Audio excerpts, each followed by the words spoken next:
बालदि विशाल विकराल ज्वाल जाल मानो लंक लील बेकुल काल रस न पसारी है। कैंदो व्योम भीतिका भय है भूरी धूम केतु वीर रस वीर तेरु बारिशी उघारी है।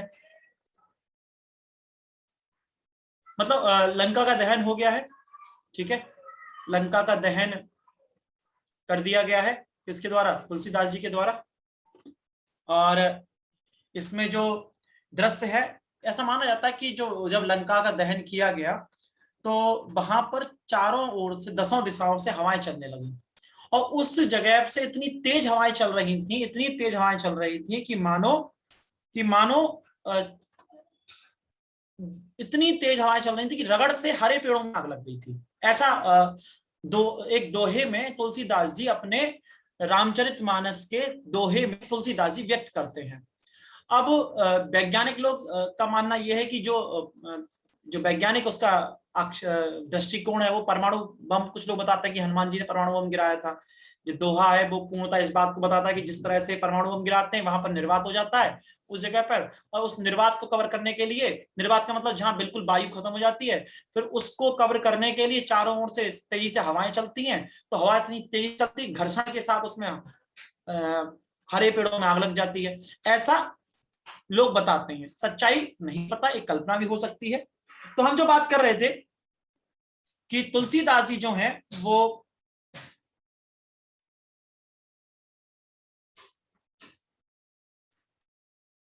हाँ जी, तो बालदि विशाल विकराल ज्वाल जाल मानो लंक लीलवे को काल रस ना पसारी है। मतलब इतनी भयंकर ऊंची ऊंची लपटें जल रही हैं जिसकी आप कल्पना नहीं कर सकते। काल जो है वो लंका को लीलने को, लंका को निगलने को आतुर दिख रहा है। कैंदो व्योम भीतिका भरे हैं भूरी धीम केतु। मतलब व्योम मतलब आकाश तक धूल के बादल हैं, धुएं के बादल हैं, और ऐसा लग रहा है कोई धूम केतु जो है धरती पर आकर गिरा है। वीर वीर रस वीर तरवारी सी उघारी है। मतलब वीरों के वीर भी तलवार सी उघारी है। मतलब हालत खराब कर दी है, चारों ओर सब कुछ उघड़ गया है, उखड़ गया है, आग लगी हुई है, तहस नहस कर रखा है। तो उस दृश्य को बता रहे हैं कि बालदि विशाल विकराल ज्वाल जाल मानो। हाँ जी, बालदि विशाल विकराल ज्वाल जाल मानो लंका लीलवे को कल काल रस ना पसारी है। भगवान हनुमान जो थे उनकी पूंछ में जो आग लगी हुई थी, विकराल ज्वाल जाल मानो, उससे जो उन्होंने आग लगाई उसमें, और उसको उस पूंछ से लंका में जो आग लगाई है उससे इतनी ज्यादा लपटें निकल रही हैं धू धू करके, मानो कि लंका को स्वयं निकलने के लिए काल भी आतुर है। कैंधो व्योम भीतिका भरे हैं भूरी धीम के, तो धुएं के बादल, धुएं की लपटें, ऐसा लग रहा है कि मानो धूमकेतु पृथ्वी पर आ गया है कि वीर रस तलवार सी उघारी है। और सभी वीरों ने अपनी तलवार जो है वो निकाल ली युद्ध करने के लिए। तुलसी सुरेश चाप कह दो दामनी कलाप, दामनी कहते हैं बिजली। ऐसा लग रहा है कि चारों ओर से सुरेश चाप, चाप मानी कहते हैं धनुष का जो प्रत्यंचा होती है, सुरेश यानी भगवान विष्णु ने अपना धनुष से सीधे एकदम प्रत्यंचा करियो, ऐसी बिजली कड़क रही है। कैंदो चली मेरु ते कृषानु सरे भारी है, और मेरु यानी पर्वत, कैंदो चली मेरु ते कृषानु सरे भारी है। मेरु पर्वत से बहुत तेजी से हवाएं चल रही हैं, भारी भरकम हवाएं चल रही हैं। देख जातु धानी अकुलानी कहे, कानन उजायो अब नगर प्रजारी है। कानन यानी जंगल, ये जो आग है अब जंगल तक पहुंच रही है उस नगर के। कानन उजायो, जंगल तक उजाय, इस तक प्रकाश हो रहा है इसका। अब नगर प्रजारी है, और नगर जल रहा है, और इसकी लपट जो है वो जंगल तक पहुंच रही है। जंगल भी उस अग्नि के प्रकाश से प्रकाशित हो चुके हैं। तुलसी सुरेश चाप कहदो दामिनी कलाप, ऐसा लग रहा है कि भगवान जैसे अपने धनुष से प्रत्यंचा चढ़ाकर बिजली कड़काते हैं, ठीक उसी प्रकार की बिजली कड़क रही हो। कहदो चली मेरु ते कृषानु सरी भारी है, और बहुत तेजी तेजी से हवाएं पर्वत से चल रही हैं। देखो जातु धानी अकुलानी कहे, कानन उजायो अब नगर प्रचारी है। देखे जातु धानी अकुलानी कहे, कानन उजायो अब नगर प्रचारी है, कि जो वहां के नगर के जो लोग हैं जिनके ऊपर जिम्मेदारी है वो बड़ी जिज्ञासा के साथ सोच रहे हैं अब क्या किया जाए, ऐसी इस मुसीबत से कैसे निकला जाए। कानन उजायो अब नगर प्रचारी है, और नगर का जो प्रकाश है वो जंगलों तक पहुंच रहा है, और जंगल प्रकाशवान हो रहे हैं, और अब जो आगे की बारी है वो जंगल तक की है। ठीक है, देखें, उपरोक्त पद्यांश के शीर्षक और कवि का नाम। उपरोक्त पद्यांश हमारी हिंदी पाठ्य पुस्तक के पद्य खंड के लंका दहन नामक शीर्षक से लिया गया है। इसके रचयिता श्री तुलसीदास जी हैं। ठीक है, रेखांकित अंश की व्याख्या मैं 2 बता चुका हूं, आप भी देखिएगा।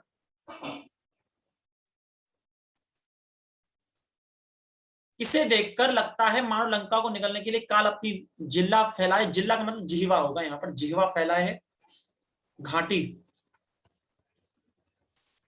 तो लंका को धू धू करते हुए जलता देख ऐसा लग रहा है कि जो काल है वो अपनी उसको ग्रासने के लिए, उसको निगलने के लिए अपनी जिल्ला फैलाए हुए है। हनुमान जी के विकराल रूप देखकर निशाचरियां व्याकुल होकर क्या कहती हैं, क्या कहती हैं भाई, कह दो चली मेरु ते कसान उसर भारी है, देखो जात जात धानी अकुल कहानी कहे, कानन उजायो अब नगर प्रचारी है। सुनील पूछ रहे हैं कि सर जातुधान, जातुधानी कह रहे हैं नर, जातुधान यानी नर, जातुधानी नारी, अकुलानी जिज्ञासा के साथ। हनुमान जी को देखकर नर और नारी जिज्ञासा के साथ कह रहे हैं कानन उजायो अब नगर प्रचारी है। जंग वन को उजाड़ने के बाद अब ये नगर को उजाड़ने कर ही मानेगा। कौन? हनुमान। उसकी बात चल रही है कि इतना ज्यादा रोशनी हो रही है कि उसके प्रकाश से जंगल तक प्रकाश पहुंच रहा है दूर के। तो वे कह रहे हैं इसने जंगल को तो उजाड़ के आया ये दिन में, आज रात ये लंका को भी उजाड़ कर मानेगा। ठीक है, अब इसकी व्याख्या आप देख लीजिए फटाफट तेजी से।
हो गया, चलिए।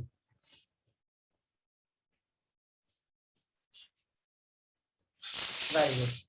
लपट कराल ज्वाल जाल माल दहु दिसी, अकुलाने पहचाने कौन कहारी रे, पानी को ललात बिललात जरे गात जाते, परे पाई माल जात भ्रात तू निवाही रे, प्रिया तू पराही नाथ नाथ तू पराही बाप, बाप तू पराही पूत पूत तू पराही रे, तुलसी बिलो की लोग व्याकुल बिहाल कहे, ले ही 10 30 अब 20 चख चाही रे, लपट कराल ज्वाल जाल माल 2 इंच देसी, अकुला ने पहचाने कौन है कहारी रे।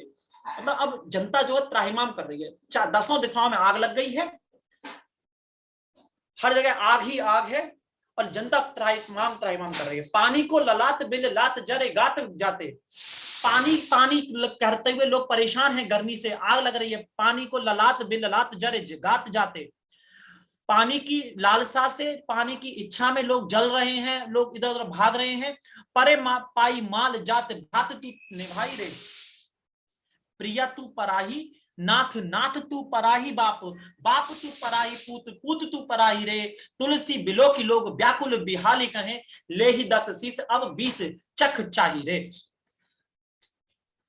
परे पाई माल जात भ्रात तू निभाई रे, लोग भाईचारा सोच रहे हैं कि भाईचारा निभाया जाएगा, भाई भाई को बचाएगा। प्रिया तू पराई, पत्नी तू पराई है, नाथ नाथ तू पराही बाप, भैया तू अब ना हमारा माई बाप है ना तू कुछ है, अब तुझसे अपनी जान में संकट होता तो ये सोचता ना कोई किसी का नहीं, केवल अपनी जान बचाओ। बाप तू पराई पूत पूत तू पराई रे, बाप जब आग लग रही थी तो जीवन संकट किसी बाप पर आया, किसी के बेटे पे आया, किसी बेटे के बेटे पर आया, तुलसी बिलो के लोग व्याकुल बिहाल कहें। तुलसीदास जी कहते हैं कि लोग इतने व्याकुल हैं, इतने परेशान हैं, इतने दुखी हैं, कह रहे हैं कि ले ही 10 30 अब 20 चक चाहिए। अब रावण तुम बहुत 10 सर वाले विद्वान बनते हो, बहुत शक्तिशाली बनते हो, अब तुम्हारे लिए 20 सर चाहिए, तब तुम इनसे पंगा ले पाओगे। लपट कराल ज्वाल जाल माल दहु दिसी।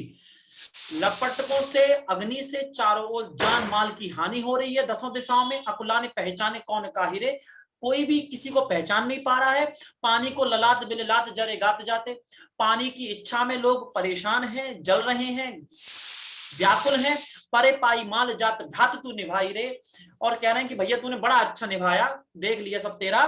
प्रिया तू पराई नाथ, नाथ तू पराई बाप, बाप तू पराई पूत, पूत तू पराई रे। मतलब पत्नी पर जब आई तो पत्नी पत्नी नहीं रही, बाप पर जब आई तो बाप बाप नहीं रहा, बेटे पर आए तो बेटा नहीं रहा, बेटे के बेटे पे तो बेटा बेटा नहीं रहा। मतलब सब अपनी अपनी जान के लिए संकट आ गया है, कोई किसी का नहीं देख पा रहा, सब केवल अपने अपने आप को बचा रहे हैं।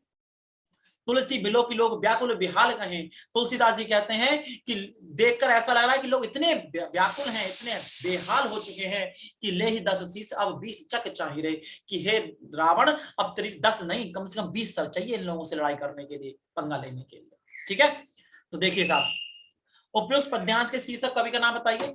उपयुक्त पद्यांश का शीर्षक है लंका दहन, और कवि जो है तुलसीदास जी। रेखांकित अंश की व्याख्या, रेखांकित अंश की व्याख्या भी कर देंगे। किस कारण कोई किसी को नहीं पहचान रहा, चारों ओर आग लग रही है, और आग लगने से लोग इतने व्याकुल और भयभीत हो चुके हैं जो एक दूसरे को पहचान भी नहीं पा रहे हैं। चारों ओर भयंकर आग और धुएं से परेशान लोग रावण से क्या कहते हैं, चारों ओर भयंकर आग और धुएं से परेशान लोग रावण से कहते हैं कि भैया तुम्हारे 10 सरों से कुछ नहीं होगा, तुम्हें कम से कम 20 सर और चाहिए। तुम्हारे पास 10 सर है, उसके पास एक ही है, वो तब तुम्हारी जिंदगी नरक बनाए हुए है। पानी को ललाट बिललाट जरे जात गात, पंक्ति में कौन सा अलंकार है, पानी को ललाट बिललाट जरे गात जात, इसमें अनुप्रास है, धन्यात्मक अलंकार है। एक पंक्ति में कई अलंकार हो सकते हैं, अब देख लीजिए।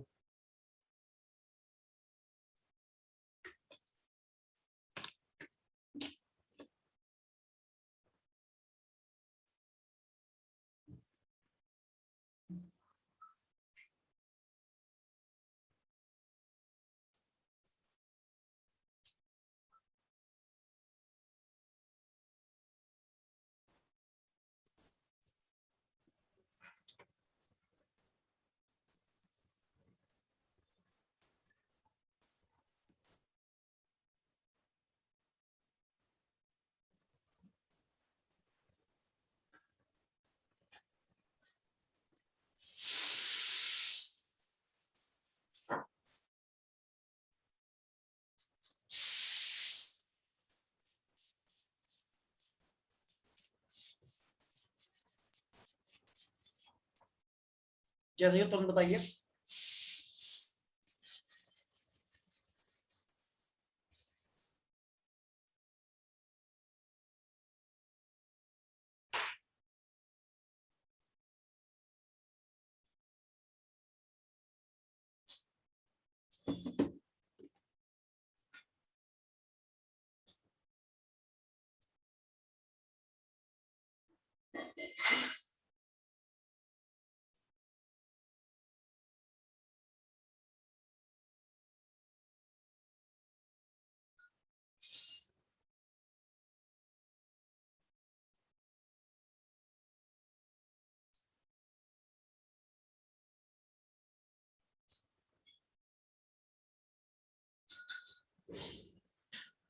हो गया।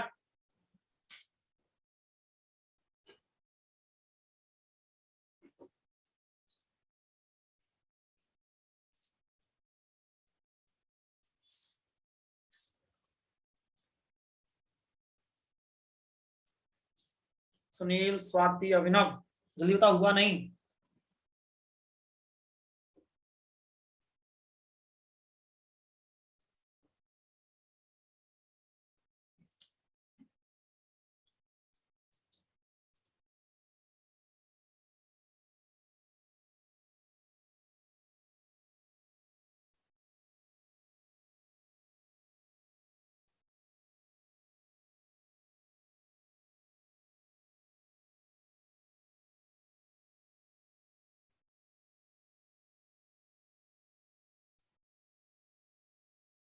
Okay, good.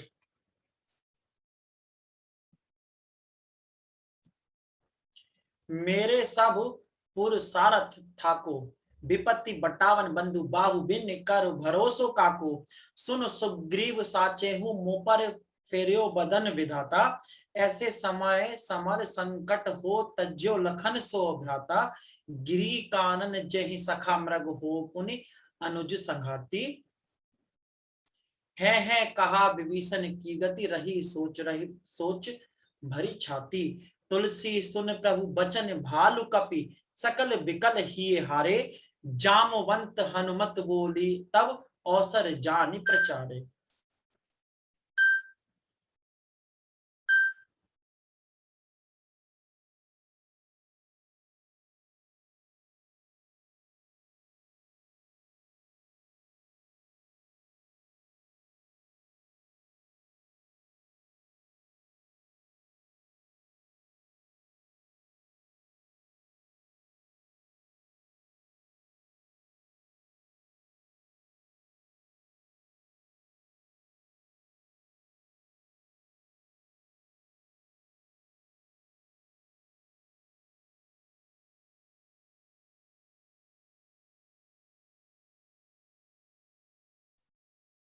हाँ जी, देखें, मेरे सब पुरुष सारथ ठाको, विपत्ति बटावन बंधु बाहु बिन करो भरोसो काको।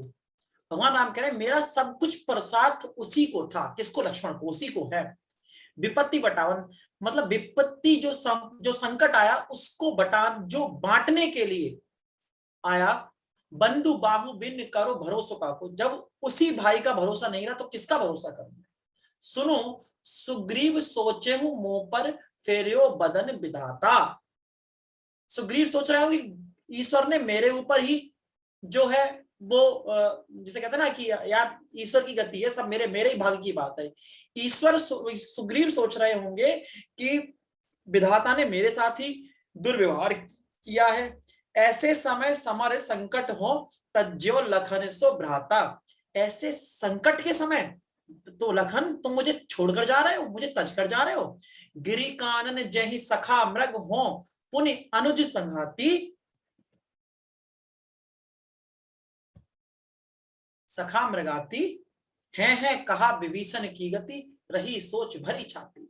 वो कह रहे हैं कि ये गिर यानी पर्वत, कानन यानी जंगल, सखा यानी सारी जो आसपास के जितने भी मृग हैं, जितने प्राकृतिक सही, सब एक मित्र हाथी, पुण्य यानी बार बार अनुज के बारे में पूछ रही हैं, ये सोच रही हैं। अब मैं समझ पा रहा हूं कि विभीषण के दिल पर क्या बीत रही होगी कि जब उसका भाई उससे बात नहीं कर रहा, रावण और विभीषण का बात सोच रहे हैं। तुलसी सुन प्रभु बचन भालू कपि सकल विकल ही हारे। तुलसीदास जी कह रहे हैं भगवान के वचन सुनकर भालू यानी जितने भालू थे उनकी टीम में, कपि यानी बंदर, सारे के सारे विकल होकर के, परेशान होकर के, हार करके बैठ गए हैं। जामवंत हनुमंत बोले अब अवसर जानी प्रचारे। जामवंत जी हनुमान से कह रहे हैं कि हे हनुमत, हे बुद्धि विधाता, आप अवसर को पहचानिए, अब आपकी बारी है, करो कुछ। समझ रहे हो नहीं समझ रहे हो? तब हनुमान जी ने कुछ किया। क्या किया वो आप जानते हैं, आगे की दो में पढ़ेंगे। मेरो सब पुरुष सारथ ठाको, विपत्ति बटावन बंधु बाहु बिन करो भरोसो काको। मेरा सब कुछ पुरुषार्थ, मेरी जितनी शक्तियां थी सब उसी के लिए थी। वो विपत्ति को बांटने के लिए मेरे साथ आया। बंधु बाहु बिन करो भरोसा। अब वही मुझे बीच में छोड़कर जा रहा है, तू ही मुझे छोड़कर जा रहा है मेरे भाई, तो मैं किसका भरोसा करूं। सुन सुग्रीव सोचे मुंह पर फेरियो बदन विधाता। सुग्रीव सोच रहा होगा कि ईश्वर ने उसी के साथ अन्याय किया है, लेकिन उसे मेरी स्थिति के बारे में पता ही नहीं है। ऐसे समय समर संकट हो तज्जो लखन सुभाता। ऐसे संकट के समय, ऐसे युद्ध के समय मेरा भाई मुझे छोड़कर जा रहा है। लखन की बात चली, लखन की, लक्ष्मण की। गिरी कानन जय ही सखा मृग हो पुनि अनुज संघाती। गिरी यानी पर्वत, कानन यानी जंगल, जय ही सखा मृग, और वहां पर जितने भी ये जीव जंतु लोग, दोस्त लोग हैं, मित्र लोग हैं, है पुनि अनुज संगाती, बार बार अनुज के बारे में पूछ रहे हैं। लक्ष्मण सुन क्यों नहीं रहा, उठ क्यों नहीं रहा मेरे भाई? है कहां विभीषण की गति, रही सोच रही मेरी छाती। मेरा हृदय ये समझ सकता है कि विभीषण का हृदय में क्या चल रहा होगा जब रावण और उनके बीच वार्तालाप ठीक ठाक से नहीं हो रहा है, दोनों एक दूसरे के दुश्मन बने हुए बैठे हैं। तुलसी सुनी प्रभु बचन भालू कपि, सकल बिकल ही हारे। तुलसीदास जी कहते हैं भगवान के वचन सुनकर कपि यानी बंदर, भालू सब, सकल यानी सभी लोग विकल होकर, बेचैन होकर के अपने आप को हारा हुआ महसूस कर रहे हैं, दुखी दिखाई दे रहे हैं। जामवंत हनुमंत बोली तब अवसर जान प्रचारे, कि जामवंत जी कहते हैं हे हनुमान, इस अवसर को पहचानो, अब तुम्हारी ही जरूरत है, तुम ही कुछ कर सकते हो। हनुमान जागो भाई जागो। क्लियर हो गया नहीं? देखिए साहब, उपयुक्त पद्यांश के शीर्षक कवि का नाम लंका दहन, सॉरी नहीं, गीतावली, और कवि का नाम तुलसीदास। रेखांकित अंश की व्याख्या 2 बार कर चुका हूं। किस कारण विलाप करते हुए श्री राम अपना पुरुषार्थ थका हुआ बताते हैं? लक्ष्मण को घायल देखकर श्री राम अपना पुरुषार्थ थका हुआ बताते हैं। हनुमान जी को सुषेण वैद्य को लाने की सलाह किसने दी? जामवंत ने दी। कहा था अब तुम्हारी बारी है, जागो हनुमान जागो। विपत्ति बटावन बंधु बाहु के भरो भरोसो कागो। जो भाई विपत्ति बांटने के लिए जंगल से जो राज महल छोड़ करके मेरे साथ आ गया था, उस संकट को काटने के लिए, वनवास के संकट को काटने के लिए, अब वही भाई मुझे छोड़कर जा रहा है, उसका क्या भरोसा है? इसमें कौन सा अलंकार है? विपत्ति बटावन बंधु बाहु बिन करो भरोसो काको। बा बा बा बार बार आ रहा है, इसीलिए अलंकार हो गया अनुप्रास। अब देख लीजिए फटाफट से।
क्लियर हो गया?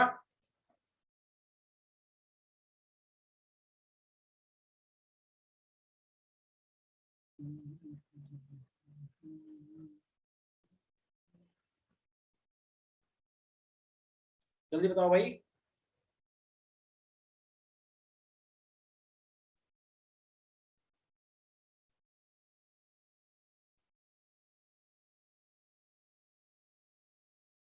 चलिए,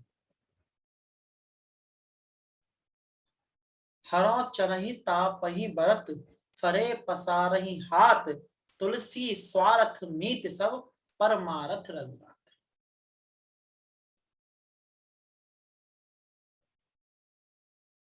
हरो चरही तापही बरत, फरे पसारही हाथ, तुलसी स्वार्थ मीत सब, परमारथ रघुनाथ।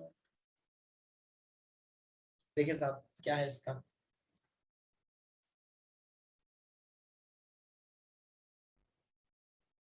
दूसरा क्या, संसार में केस में सभी मित्र और संबंधी स्वार्थ के कारण ही संबंध रखते हैं, स्वार्थ के कारण ही संबंध रखते हैं। जिस दिन हम उनके स्वार्थ की पूर्ति में असमर्थ हो जाते हैं, उसी दिन सभी व्यक्ति हमें त्याग देने में देर नहीं लगाते। इसी प्रसंग में तुलसीदास जी ने कहा है कि श्री राम की भक्ति ही परमार्थ का सबसे बड़ा साधन है, और श्री राम ही बिना स्वार्थ के हमारा हित साध सकते हैं। देखो फिर से, हरो चरही तापही बरत, फरे पसारे हाथ, जितने भी आपके मित्र हैं, सगे संबंधी हैं, वो बिना स्वार्थ के आपसे कोई भी बात या संबंध नहीं रखते। फरे पसारई हाथ, हाथ पैसा पसारना मतलब जब तक आप उनकी हाथों में कुछ डालने लायक हैं, जब तक आप उनके सक्षम हैं, तभी तक वो आपसे संबंध रखेंगे और हाथ फैलाए घूमेंगे।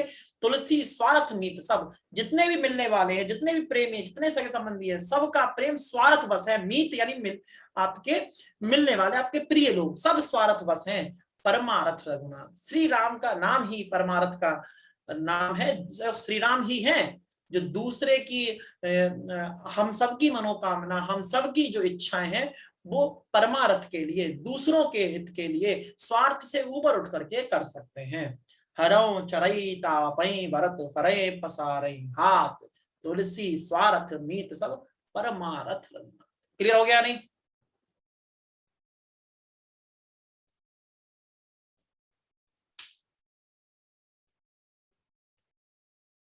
गुड।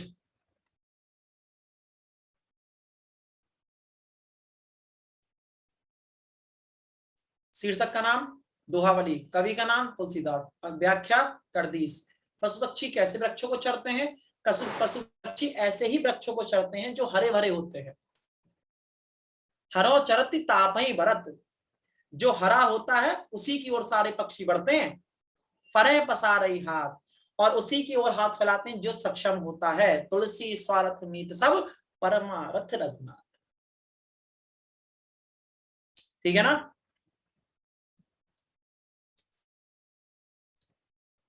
आगे देखते हैं। बरसत हर सत लोग सब, कर सत लगे न कोय, तुलसी प्रजा सुभागते, भूप भानु सो होय। बरसत हरसत लोग सब, करसत लखे न कोय। टैक्स नीति बता रहे हैं तुलसीदास जी, राम राज्य की टैक्स नीति उसे एक्सप्लेन कर रहे हैं। बरसत हरसत सब लखे, करसत लखे न कोय, तुलसी प्रजा सुभागते, फूप बाण सो होय। क्या कहना चाह रहे हैं कि बारिश हो, ठीक है, तो सभी लोग प्रसन्न होते हैं, ठीक है। करसत लखे ना कोई, और जब बारिश धरती से पानी को लेती है उस वक्त कोई परेशान नहीं होता। तुलसी प्रजा सुहागते, भूप बहान सो होए, और प्रजा के सौभाग्य से ही सूर्य के समान राजा हो सकता है। कैसे? बरसत हरसत लोग सब, करसत लगे ना कोई। वो ये कह रहे हैं, कहने का तात्पर्य है जिस तरह से सूर्य जहां पानी की अधिकता होती है वहां से पानी को लेता है और बादलों के माध्यम से उस जगह पर बरसात करवाता है जहां पर पानी की कमी है। करसत लखे ना कोई, और उससे किसी को कोई समस्या नहीं होती, किसी को दिक्कत नहीं होती। तुलसी प्रजा सौभाग्यते, तुलसीदास जी कहते हैं प्रजा के सौभाग्य से प्रजा बहुत भाग्यशाली होती है। भूप भान सो होए, जिनका राजा सूर्य के समान होता है। यानी ऐसे लोगों से टैक्स ले जो पैसे वाले हैं, जो सक्षम है, और ऐसे लोगों पर खर्च करे जिनके पास ना खाने को है, ना पीने को है, ना जिनके पास जमीन है, ना कुछ। बरसत हरसत सब लखें, करसत लखें न कोई, तुलसी प्रजा सुभागते, भूप भान सो होए। और इस वक्त क्या हालत है? इस वक्त हालत यह, अंबानी अडानी तो मौज में है, आम जनता पेट्रोल का घूंट पी पी के मर रही है। राम राज्य वालों ने राम को नहीं पढ़ा। बरसत हरसत सब लखें, करसत लगे न कोई। शीर्षक दोहावली, लेखक तुलसीदास। प्रश्न देखें क्या है। राजा को किसके समान होना चाहिए? राजा को सूर्य के समान होना चाहिए, कि जिस प्रकार से सूर्य उस हिस्से से पानी को लेता है जहां पानी की अधिकता है और उस जगह पर जाकर बारिश करता है जहां पानी की आवश्यकता है, ठीक राजा को उसी प्रकार से होना चाहिए कि धन की उगाई उन लोगों से की जाए जो धनाढ्य हैं, जो सक्षम है, और वहां जाकर बारिश की जाए, उस जगह वो धन खर्च किया जाए जहां लोगों की समस्याएं ज्यादा हैं, जो संवेदनशील है, जिन्हें आवश्यकता है।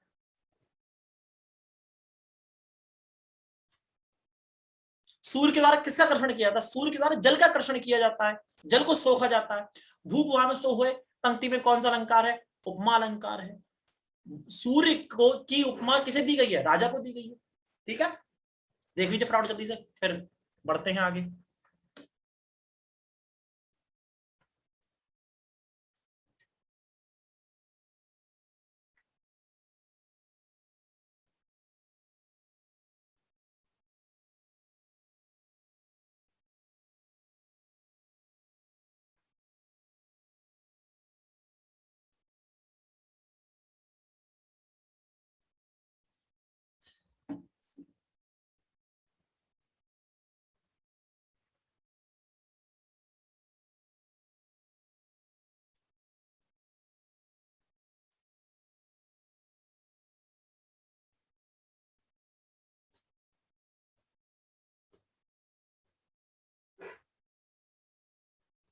हो गया, शाबाश। अब विनय पत्रिका बहुत इंपॉर्टेंट, इसीलिए मैं 2 दिन लिए इसके। कबहु को यही रहने रहूंगी, रघुनाथ कृपाल कृपाते संत सुभाग गहाऊंगो। जथा लाभ संतोष सदा काहू सो कछु न चाहंगो। पर हित निरत निरंतर मन क्रम वचन नेम निबहंगो। परुष बचन अति दुसह श्रवण सुनि ते ही पावक न दहंगो। विगत मान सम शीतल मन पर गुण नहीं दोष कहूंगो।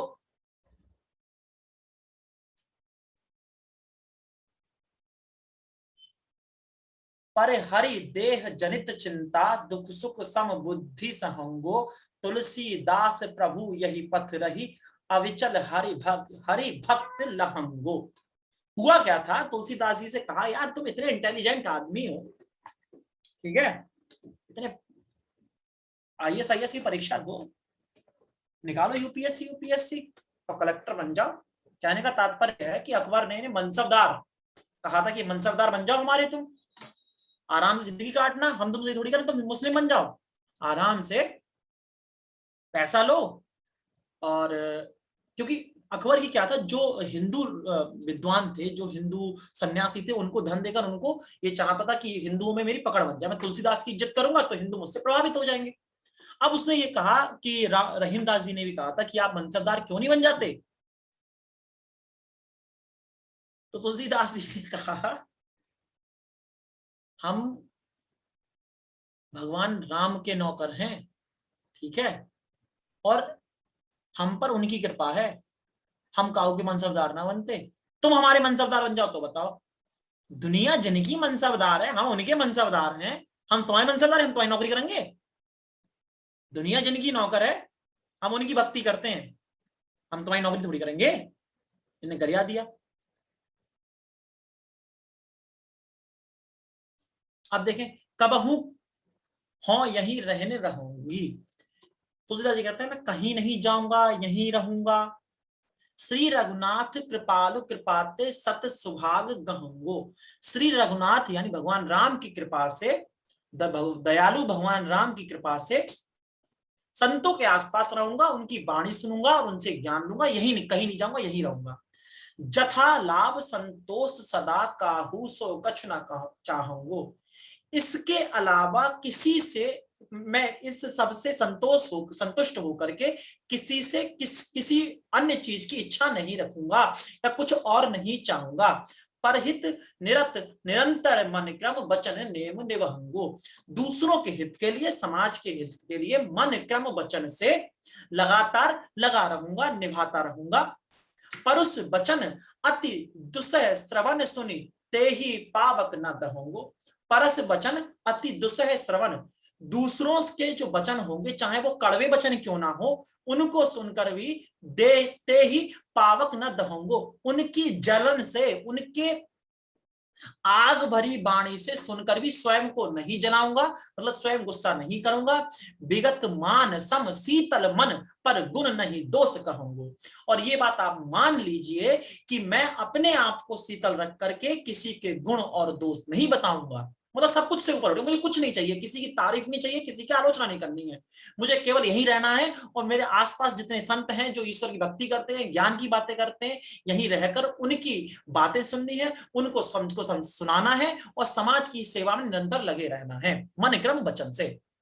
मनचा वाचा कर्मणा किन्ने कहा था? कबीरदास ने। पर हरि देह जनित चिंता दुख सुख समबुद्धि सहम। पर हरि देह जनित चिंता, अपने शरीर में एक ही चीज की चिंता होगी, हरि की चिंता, उनके नाम की। उनके नाम में तो दुख भी सुख के समान सह लूंगा, दुख सुख सम बुद्धि सहंगो। दुख और सुख समान रूप से एक ही बुद्धि से, एक ही मन से, एक ही लगन से सहूंगा। भगवान राम के जो नाम में दुख है या सुख है वो सब सहूंगा। तुलसीदास प्रभु यति पथ रही, अविचल हरि भक्त लहंगो। तुलसीदास कहते हैं मैं तो प्रभु की भक्ति के पथ पर चल पड़ा हूं और अविचल बिना विचलित हुए हरि की भक्ति में ही लगा रहूंगा। क्लियर हुआ? एक बार फिर से एक्सप्लेन कर देता हूं, इंपॉर्टेंट है, ध्यान से सुनना। कबहू हो यहीं रहने रहूंगी, कहीं नहीं जाऊंगा, यहीं रहूंगा। श्री रघुनाथ कृपालु कृपाते संत सुहाग गहूंगो। श्री भगवान राम की, दयालु भगवान राम की कृपा से संतों के स्वभाव में रहूंगा और उनके आसपास रहूंगा। वो जो सुनाते हैं वो सुनूंगा, अपनी बात उन्हें बताऊंगा। संत स्वभाव जो होता है वो अपने अंदर रखूंगा। जथा लाभ संतोष सदा कहूं, कासो कछु ना कहूं। जो कुछ लाभ है हानि है सब मेरे पास है, उसमें मैं संतुष्ट हूं, मैं किसी से कुछ नहीं कहने वाला। दूसरों के हित में निरंतर मन क्रम वचन से अपने कर्म में लगा रहूंगा जो मैं कर सकता हूं।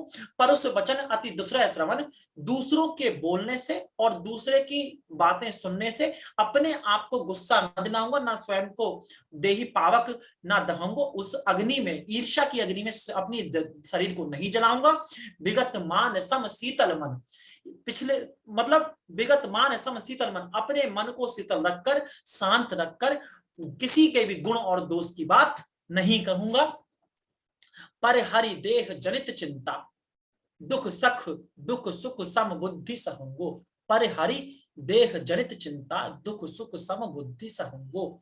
लेकिन भगवान राम की भक्ति में मेरे शरीर में चाहे सुख हो या दुख हो सभी समान रूप से सहूंगा। और तुलसीदास जी कहते हैं मैं प्रभु राम की भक्ति के पथ पर चल चुका हूं, अविचल होकर उस पर चलूंगा। तो भैया क्या हुआ इसका?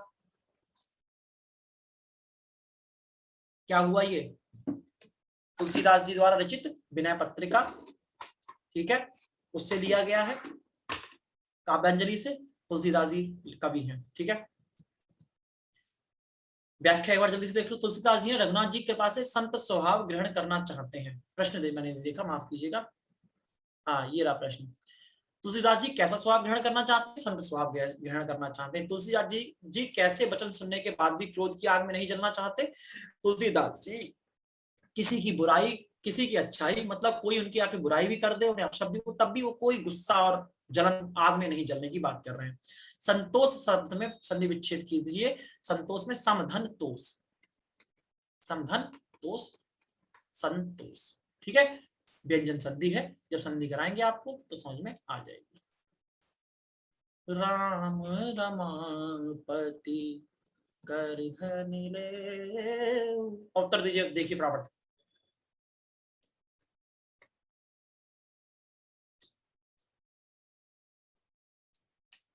जैसे ही हो तुरंत बताओ मुझे।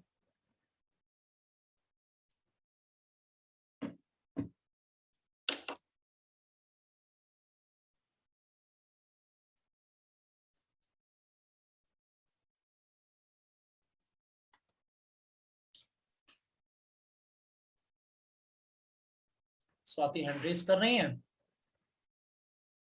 बेटा बोलो स्वाति, क्या कहना चाह रही हो? सर हिंदी खड़ी बोली के प्रथम कवि कौन है?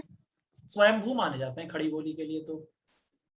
और प्रमुख कवि बोला है या फिर उसकी जन्मदाता बोला है बेटा? स्वाति, आपने उसके जन्मदाता बोला है या फिर हिंदी खड़ी बोली के प्रथम कवि? स्वयंभू, प्रथम कवि स्वयं आपने बोला है। आपने प्रमुख कवि बोला, खड़ी बोली प्रमुख कवि तो बहुत है, तो ठीक है, स्वयंभू।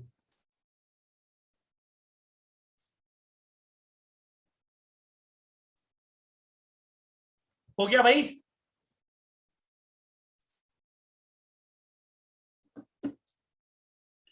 देखिए साहब, आज इसकी हमने सभी व्याख्याएं कंप्लीट कर ली।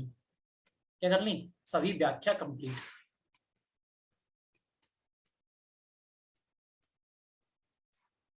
ठीक है, अब हमें क्या करना है? अब हमें बेटा ये करना है कि हम लोग व्याख्या तुलसीदास जी की एक भी व्याख्या नहीं छोड़ी, सारी व्याख्याएं पढ़ लेनी है, एक बार सारी व्याख्या पढ़ लेनी है। ठीक है, और साथ ही 4 व्याख्याएं लिख के देखनी है। कौन कौन सी?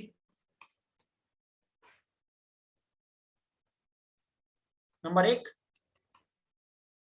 रामचरितमानस की, दूसरी दोहावली की, तीसरी विनय पत्रिका की, चौथी गीतावली की। 4 प्रकार की दोहाएं, उन सब की एक एक व्याख्या लिखकर देख लेना। नहीं लिखकर देखोगे हो नहीं पाएगी, तुलसीदास जी बहुत इंपॉर्टेंट है, 12 समझा रहा हूं मैं। तो व्याख्या लिखकर देख लेना। जीवन परिचय आप याद तुलसीदास जी का जरूर करेंगे, ऐसी मुझे उम्मीद है, मैं जानता हूं। और इसके बाद भी अगर कोई प्रश्न हो तो अगली क्लास में आप मुझसे पूछेगा। तो मैं क्लास का अंत करूं, जल्दी से मुझे बताइए कि हाँ सर हो गया, किसी प्रकार की कोई समस्या नहीं है, आप क्लास का एंड कर सकते हैं। DS बिंद्रा साहब भी कुछ बोलना चाह रहे हैं? बोलिए साहब बिंद्रा जी।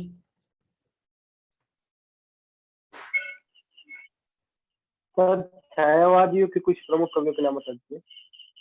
छायावाद अभी चल कहाँ रहा है? छायावाद आएगा। वैसे उसमें छायावाद की अगर बात कर रहे हैं तो जयशंकर प्रसाद के प्रवर्तक कवि माने जाते हैं। उनके साथ आप जितने भी कवि हैं, सुमित्रा नंदन पंत हैं, हरिऔध साहब भी हैं, अयोध्या सिंह उपाध्याय हरिऔध, छायावाद के सारे कवि जितने भी नई पीढ़ी कवि माने जाते हैं, मुंशी प्रेमचंद्र के बाद और जयशंकर प्रसाद शुरू होते ही ये सारे के सारे छायावाद के कवि हैं। Thank you sir. वेलकम बच्चे। तो क्लास को एंड करूं, बताओगे या कोई समस्या है?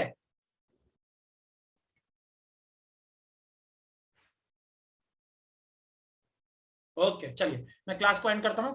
उम्मीद है क्लास अच्छी लगी होगी। और जहां समझ में नहीं आया बेटा, अगली क्लास बिना झिझक के पूछिएगा, लेकिन व्याख्या जरूर कर लेना इस चैप्टर की, बहुत इंपॉर्टेंट है। तो अपना ध्यान रखिए, अपने परिवार वालों का ध्यान रखिए, मुस्कुराते रहिए, हंसते रहिए और बढ़िया से एकदम बढ़िया पढ़ाई कीजिए। कोई समस्या हो तो मुझे बताइएगा। Good night everyone, thank you so much, नमस्कार, जय हिंद।